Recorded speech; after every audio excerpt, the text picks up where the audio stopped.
சூப்பராக நம்மளுக்கு homemade ginger garlic paste ready ஆயிடுச்சு. இதே மெத்தடில் நீங்களும் ட்ரை பண்ணுங்கள். Hello friends, welcome to my channel Sneha's cooking diary. இன்றைக்கி நம்ம ஜிஞ்சர் கார்லிக் பேஸ்ட்டு தான் பண்ண போகிறோம். ஜிஞ்சர் நல்லா வாஷ் பண்ணி க்ளீன் பண்ணிவிட்டு நான் கட் பண்ணி வச்சுருக்கேன். பூண்டு நாட்டி பூண்டு தான் வாங்கியிருக்கேன் நான்.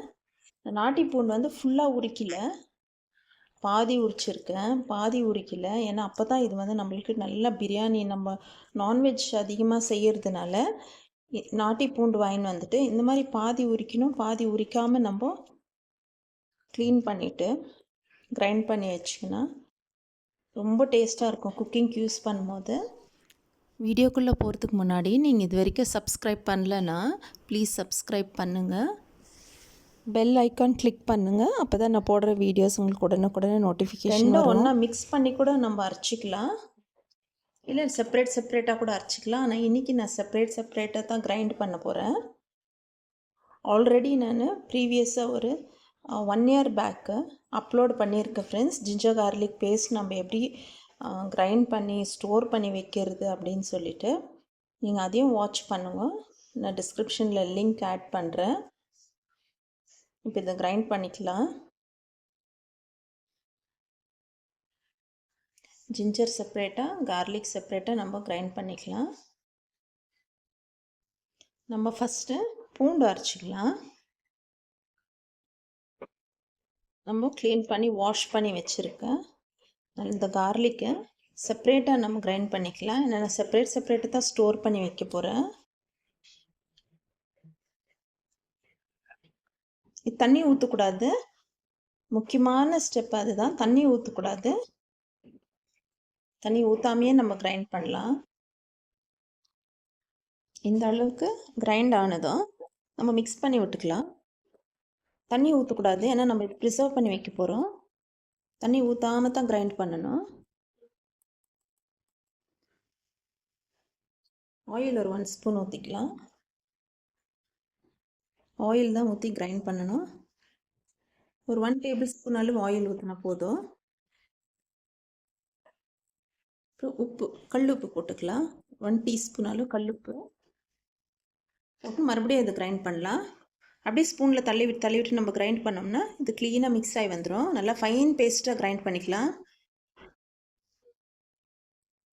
இந்த மாதிரி நம்ம மிக்சியில் ஸ்பூனில் தள்ளி விட்டு தான் மிக்ஸ் பண்ணி கிரைண்ட் பண்ணணும். தண்ணி ஊற்றாததுனால கொஞ்சம் டைம் ஆகும், ஏன்னா நம்ம ஸ்பூனில் இப்படி மிக்ஸ் பண்ணி அரைக்கிறதுனால. வேணா இன்னும் கூட கொஞ்சமாக ஆயில் ஊற்றிக்கலாம்.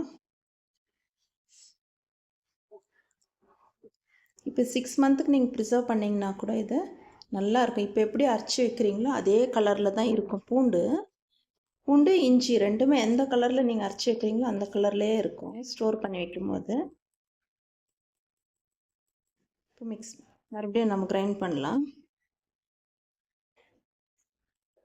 கிரைண்ட் ஆகிடும். தண்ணி ஊற்றாமல் எப்படி அரைக்கிறது நல்லா பார்க்காதீங்க. நம்ம ஆயிலு உப்பெல்லாம் போட்டிருக்கோம். இந்த கிரைண்ட் ஆகிடும்.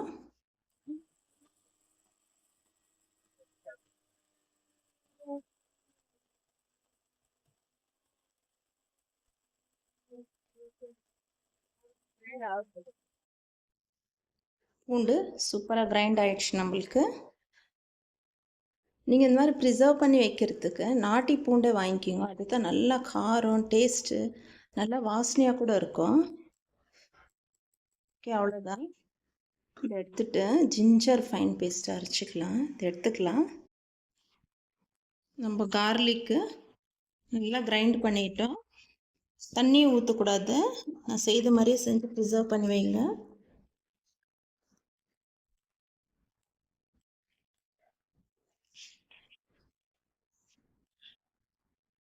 ஸ்டோர் பண்ணி வச்சுக்கணும் ஏர் டைட் கண்டெய்னரில்.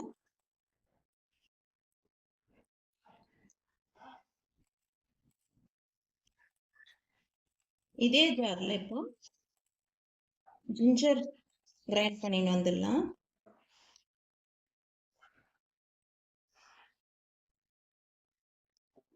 பூண்டு அரைச்ச அதே ஜாரில் நம்ம இஞ்சியும் ஃபைன் பேஸ்ட் அரைச்சி வந்துடலாம்.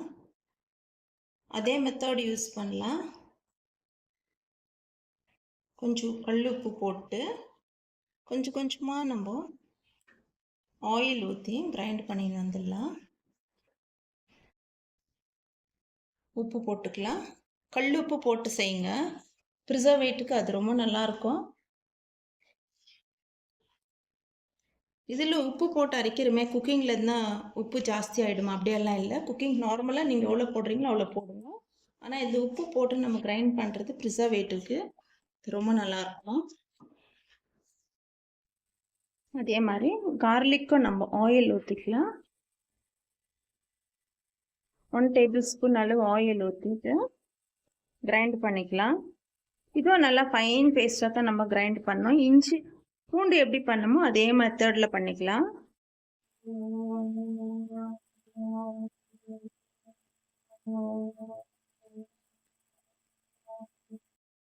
இஞ்சி பாருங்க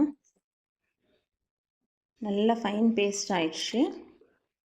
தண்ணி ஊற்றக்கூடாது, நான் தண்ணி ஊற்றலை. வெறும் நம்ம உப்பு போட்டோம், ஆயில் ஊற்றணும். அந்த உப்புலேயே தண்ணி விடும், அதுலேயே அது கிரைண்ட் ஆகிடும். ஓகே, ட்ரான்ஸ்ஃபர் பண்ணிக்கலாம் கண்டெய்னருக்கு. நம்ம இஞ்சி கிரைண்ட் பண்ணிட்டு வேற ஒரு கண்டெய்னருக்கு போட்டுக்கலாம்.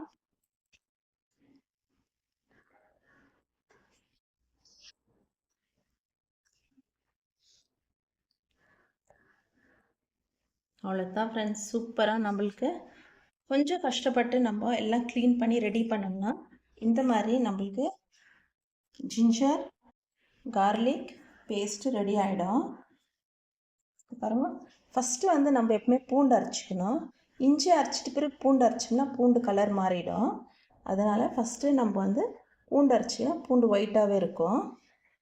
நம்ம ஜிஞ்சர் கார்லிக் பேஸ்ட்டு பாட்டிலில் போட்டு ப்ரிசர்வ் பண்ணுறதுக்கு முன்னாடி லெமன் ஜூஸ் போட்டுக்கலாம்.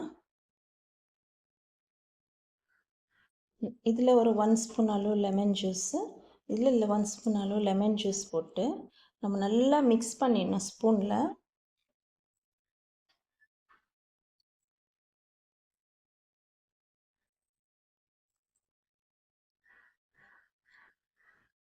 நம்ம உப்பு லெமன் ஜூஸ் எல்லாம் போட்டுருக்கும் போது இது ஒரு ப்ரிசர்வேட்டிவ் ஆகிடுது.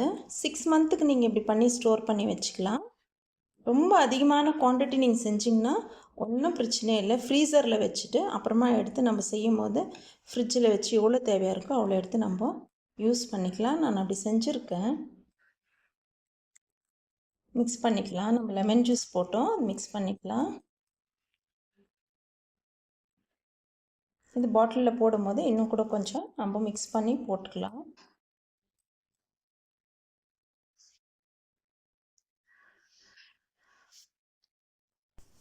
இந்த வீடியோ உங்களுக்கு யூஸ்ஃபுல்லாக இருந்திருந்தால் எனக்கு ஒரு லைக் பண்ணுங்கள், சப்ஸ்கிரைப் பண்ணுங்கள் ஃப்ரெண்ட்ஸ்.